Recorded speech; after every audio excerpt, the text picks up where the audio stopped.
politika, sosialy, fiainam-pirenena, toe-karena, zava-misy, izany rehetra izany no hitanao anatin'ny vaovaon'ity tanindrazana.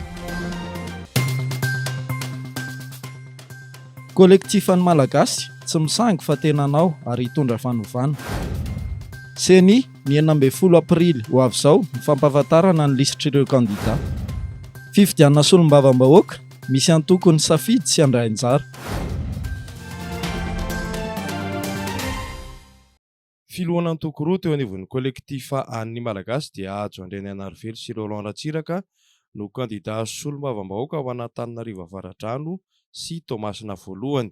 Tsy andrakandrana na kilalao no atao fa tena fitondrana ny anjara biriky amin'ny fanovana tsy maintsy apetraka eto amin'ny firenena.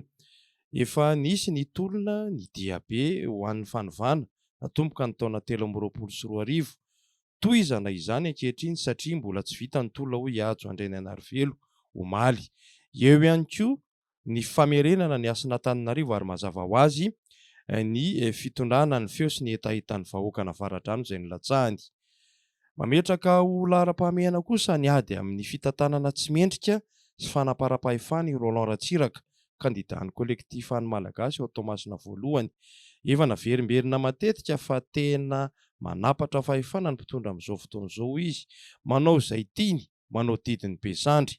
Tsy azo ekena izany, fa tsy maintsy apetraka eto aloha ny tany-tandalana sy ny fanjakana tsara tatana, ny fanapariam-pahefana, ny fanapariana ny volam-panjakana sy ny fitaovana manerana ny nosy mba hahomby ny famokarana sy fanodinana ny vokatra ary ny fampiroboroboana ny indostria.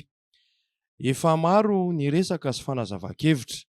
Miroso lalina kokoa amin'ny fampiarana sy fandraisana andraikitra eo anivon'ny fitantanana ny firenena amin'izay ankehitriny ny kolektifa an'ny Malagasy, ka izay ny antony nanoloran'ny kandida amina faritra maro manerana ny nosy. Distrika manodidina ny 30 eo no ananan'ny kolektifa kandida raha ny fantatra. Maro amin'ireo no distrika antsoina hoe stratejika sy manana ny maha izy azy toa Antananarivo renivohitra, Ambohidratsimo, Manjakandriana, Toamasina, Fianarantsoa, Ambositra, Fandriana.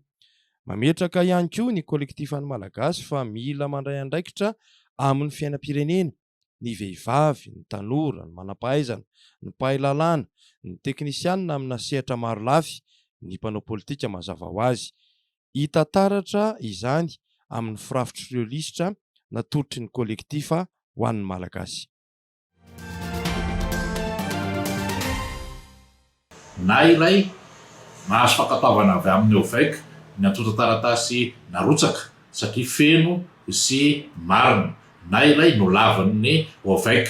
Raha sendra mifanojo amin'izay fandavan'ny OVEC izay ny antota taratasin'ny mpifaninana dia manana 27 ora manomboka raha ampitso 10 volana sy raha afaka ampitso fa 11 volana ny kandida hitondra fitarainana aty amin'ny seni mba ahafahan'ny seni mijery ny mombamomba ireo antota taratasy sy ny antony nandavan'ny OVEC azy. Any amin'ny 12 volana any no mamoaka ny fanapahan-keviny kosa izay eto anivon'ny seni momba ireo fitarainan'ireo na amafisinay ny fanapahan-kevitry ny OVEC na omenay rariny ilay fitarainana.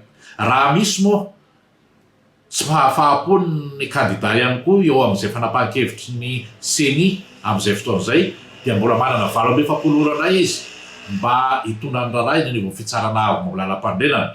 Izany hoe ny 13 sy 14 ny volana abrily zany. Ary ny seni dia mamoaka ny lisitra ara-pomba ofisialy any amin'ny 19 volana aprily any.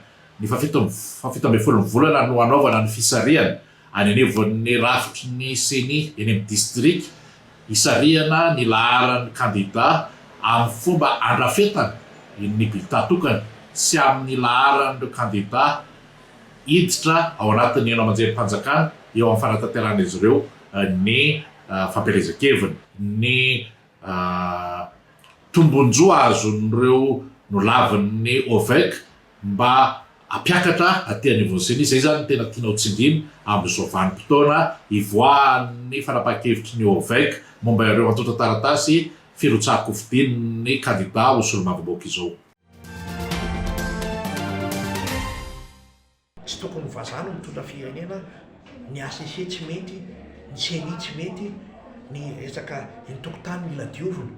Ny safidiny tsy handray anjara amin'ny fifidianana ny antoko natiora satria mbola vazaha no mitantana eto ary tsy mety aminay ireo rafitra misy ireo hoy izy ireo, ka tsy izany ve hoy izy ireo ny antony tolomana tamin'ny taondasa fa najana ny lalàna ny anay ary manana ny fomba fisainanay izahay.